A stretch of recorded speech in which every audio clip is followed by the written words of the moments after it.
नमस्कार दोस्तों, एक बार फिर स्वागत है आपका हमारे यूपी बोर्ड ट्रिक चैनल में।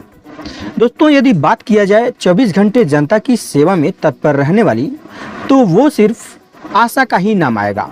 परंतु दुख इस बात की है कि वे सरकारी कर्मचारी नहीं, बल्कि सरकार उन्हें स्वयं सेवक कार्यकर्ता के रूप में मानती है और काम के बदले मिलने वाली प्रोत्साहन राशि कई महीनों का बकाया ही रह जाता है। आपने देखा होगा, कोरोना महामारी के दौरान जब लोग घरों में कैद थे, तो ये आशा उषा कार्यकर्ता अपने जान को जोखिम में डालकर परिवार बच्चों को कटघरे में खड़ा करके ड्यूटी किया।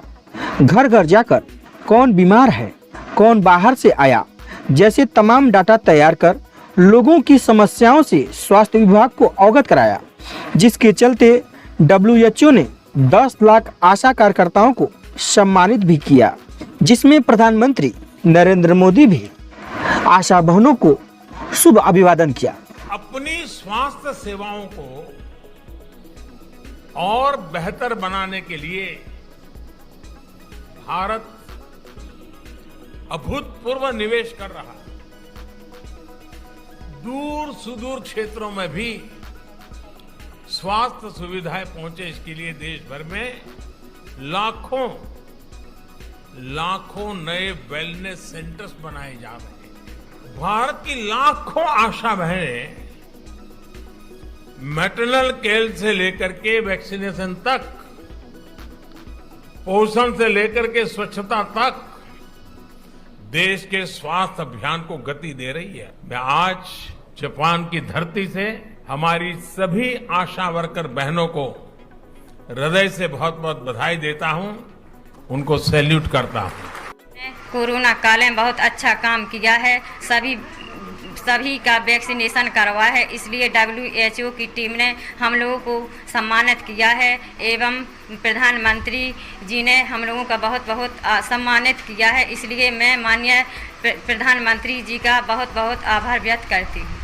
जो हमारे काम को देखते हुए श्री माननीय मोदी जी ने हम लोगों को जो सम्मानित किया है, और कोरोना काल में हम लोगों ने इतने अच्छे से काम किया, सभी को वैक्सीनेशन करवाया, मतलब सेकंड फर्स्ट डोज सभी को लग चुके हैं लगभग। और जो हमारे काम की सराहना करते हुए जो हमारे माननीय मोदी जी ने हमें जो सम्मान दिया है, उनका मैं आभार व्यक्त करती हूँ। जो WHO ने मुझे सम्मान दिया, मेरी आशा बहनों को दिया है, मैं उसके लिए बहुत आभार व्यक्त करती हूँ। परंतु फिर भी जिस चीज की आवश्यकता है, जिससे परिवार का पालन पोषण होता है, घर चलता है, वही इनके पास नहीं। आइए आज के इस खबर में आपको अवगत कराते हैं कि किस तरह से दर दर भटकते हुए अस्थायीकरण और मानदेय वृद्धि की मांग को लेकर ये आशा उषा बहनें हर उपाय को अपनाया।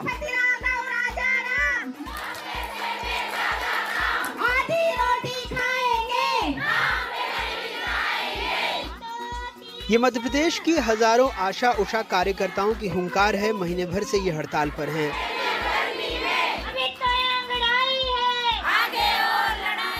देवास में 1400 से ज्यादा आशा कार्यकर्ता हड़ताल पर हैं।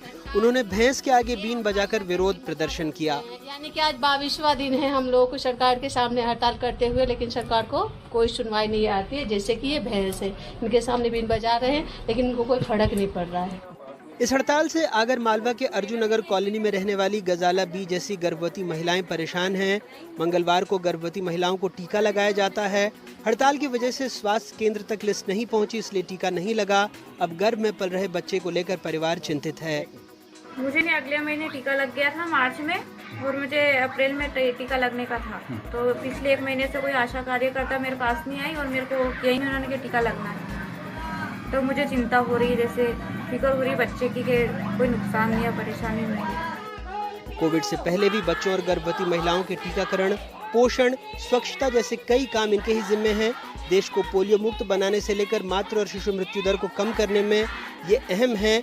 कई मायनों में प्राथमिक स्वास्थ्य देखभाल प्रणाली में सबसे बड़ी कड़ी। लेकिन तकलीफ यह है कि सरकारी कर्मचारी नहीं, बल्कि ये स्वयं सेवक हैं। इन्हें तनख्वाह नहीं, मानेदय मिलता है, वो भी कई महीनों की देरी से। सरकार से हमारी 15 मांगे हैं, लेकिन अभी हमारी 2 मांगे हैं। हमें परमानेंट किया जाए और हमारा वेतन किया जाए। जैसे आशा सुपरवाइजर का 15,000 रुपया किया जाए और आशा का 10,000 रुपया वेतन दिया जाए।